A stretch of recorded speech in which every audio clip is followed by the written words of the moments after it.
Kembali di IDX First Session Closing, pemirsa. Pasar karbon Indonesia mencatat lonjakan signifikan dengan total transaksi menembus 77,95 miliar rupiah hingga akhir Mei 2025. Otoritas Jasa Keuangan merespon perkembangan ini dengan merilis buku panduan resmi demi memperkuat transparansi dan integritas pasar. Pasar karbon Indonesia mencatat lonjakan signifikan dengan total transaksi menembus 77,95 miliar rupiah hingga akhir Mei 2025. Angka ini dicapai sejak perdagangan resmi dimulai pada 26 September 2023. Volume perdagangan karbon juga impresif dengan total 1,6 juta ton karbon dioksida ekuivalen yang telah diperdagangkan per tanggal 28 Mei 2025. Ketua Dewan Komisioner OJK Mahendra Siregar mengatakan peluncuran buku mengenal dan memahami perdagangan karbon bagi sektor jasa keuangan yang disusun oleh OJK sebagai bentuk komitmen nyata dalam memperkuat ekosistem ekonomi hijau dan pembangunan rendah karbon di Indonesia. Dengan penuh rasa syukur dan optimisme, kami menyambut kehadiran Bapak Ibu sekalian pada acara peluncuran buku mengenal dan memahami perdagangan karbon bagi sektor jasa keuangan yang disusun oleh OJK sebagai bentuk komitmen nyata memperkuat ekosistem ekonomi hijau dan pembangunan rendah karbon di Indonesia.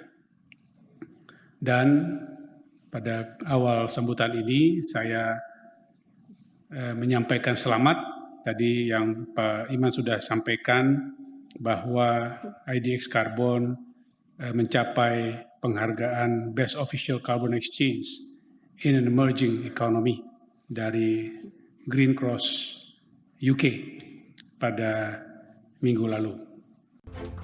Meski pasar sempat tertekan akibat kebijakan iklim global seperti perubahan regulasi karbon di Amerika Serikat, OJK tetap optimistis dukungan regulasi domestik juga terus diperkuat melalui POJK 14/2023. Dengan nilai transaksi mendekati 78 miliar rupiah, volume tinggi dan partisipan yang terus bertambah, Bursa Karbon Indonesia menunjukkan pasar yang semakin matang. Perkembangan ini dinilai strategis dalam mendukung target net zero dan program keberlanjutan nasional. Tim Liputan IDX Channel. Ya pemirsa, kalangan ekonom menyambut baik kebijakan Amerika Serikat yang sepakat untuk menunda pemberlakuan tarif resiprokal 32% untuk Indonesia pada 1 Agustus mendatang. Penundaan tarif resiprokal 32% tersebut merupakan hasil negosiasi secara intensif dan maksimal yang dilakukan oleh pemerintah. Menurut ekonom senior Universitas Paramadina Wijayanto Samirin, penundaan pengenaan tarif Amerika tersebut membuka ruang perluasan pasar ekspor baru bagi perdagangan Indonesia. Selain itu, Wijayanto juga berharap pemerintah bisa memaksimalkan potensi kolaborasi perdagangan dengan membuka akses seluas-luasnya ke negara lain di luar Amerika Serikat. Tarif ini sendiri sebenarnya ini merupakan alarm yang selama ini kita kurang agresif membuka pasar. Nah, ini menjadi alarm bagi kita untuk lebih agresif membuka pasar di luar Amerika.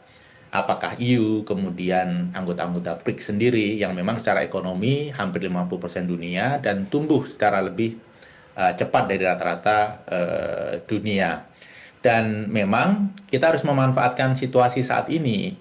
Situasi di mana mayoritas negara di dunia itu sakit hati. Jadi orang-orang sakit hati ini lebih mudah kumpul, ngobrol, bicara, menyepakati sesuatu.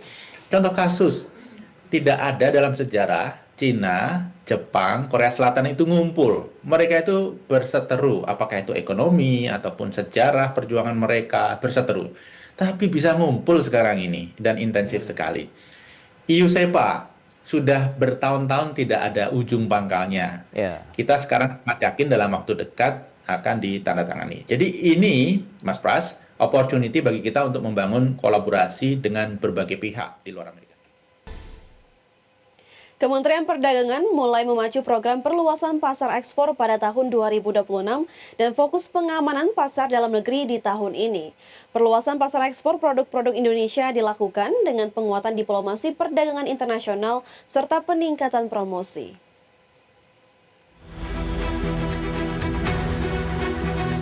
Pemerintah melalui Kementerian Perdagangan mulai memacu program perluasan pasar ekspor pada tahun 2026. Sementara pada tahun ini pemerintah fokus pengamanan pasar dalam negeri. Wakil Menteri Perdagangan Diah Roro Esti mengungkapkan, prioritas pengamanan pasar dalam negeri diupayakan melalui peningkatan perdagangan antar wilayah, optimalisasi sarana perdagangan, fasilitasi pengembangan dan sertifikasi produk, serta peningkatan pemberdayaan konsumen. Sementara untuk perluasan pasar ekspor produk-produk Indonesia dilakukan dengan penguatan diplomasi perdagangan internasional, peningkatan promosi, serta informasi ekspor. Sama bahwasanya salah satu program strategis kita adalah misi dagang. Jadi misi dagang ini kita lakukan untuk kemudian bukan hanya menghasilkan transaksi, tapi kita memperluas pasar, baik itu yang konvensional maupun non-konvensional.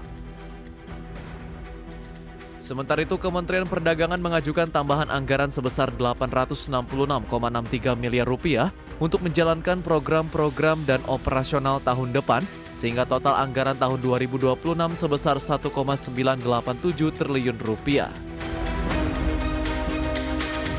Tim Liputan IDX Channel.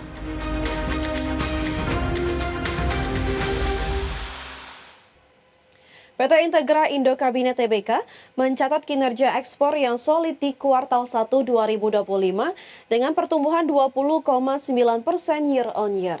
Pendapatan perusahaan mencapai Rp773,5 miliar, naik dari 636 miliar rupiah pada periode yang sama tahun lalu.